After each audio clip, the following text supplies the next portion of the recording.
नमस्कार मित्रांनो, staff selection commission आणि रेल्वेची जे काही महाराष्ट्रातील विद्यार्थी तयारी करतात आहे त्यांच्यासाठी सारथी एज्युकेशन आता मराठी आणि इंग्लिश या दोन्ही लँग्वेजमध्ये सुद्धा बॅच घेऊन आलेली आहे. ही बॅच स्टार्ट होते 4 मार्च 2026 पासून दुपारी 1 ते 4 या वेळेमध्ये ही बॅच असणार आहे. या बॅचमध्ये तुम्हाला 1 वर्षभराची व्हॅलिडिटी असणार आहे. अनलिमिटेड टाइम्स व्ह्यूज या ठिकाणी तुम्हाला असणार आहेत, म्हणजे लाईव्ह प्लस रेकॉर्डेड लेक्चर सुद्धा दिले जाणार आहेत. त्याचबरोबर पीडीएफ फॉर्मॅटमध्ये नोट्स असतील.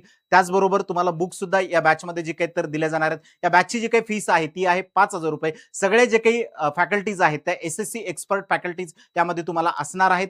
तर 2 दिवस तुम्हाला डेमो लेक्चर्स हे YouTube वरती असतील, सारथी एसएससी या YouTube चॅनल वरती असणार आहेत आणि 2 दिवस लेक्चर जे काही तर सारथी एज्युकेशन ॲप वरती तुम्हाला असणार आहे. तर तुम्ही सारथी एज्युकेशनचं जे काही ॲप आहे तर ते डाउनलोड करून ठेवा. त्यावरती तुम्हाला जे काही तर डेमो लेक्चर्स बघायला मिळतील. अधिक माहितीसाठी तुम्ही 96 37 63 94 44 या नंबरवरती संपर्क साधू शकतात. धन्यवाद.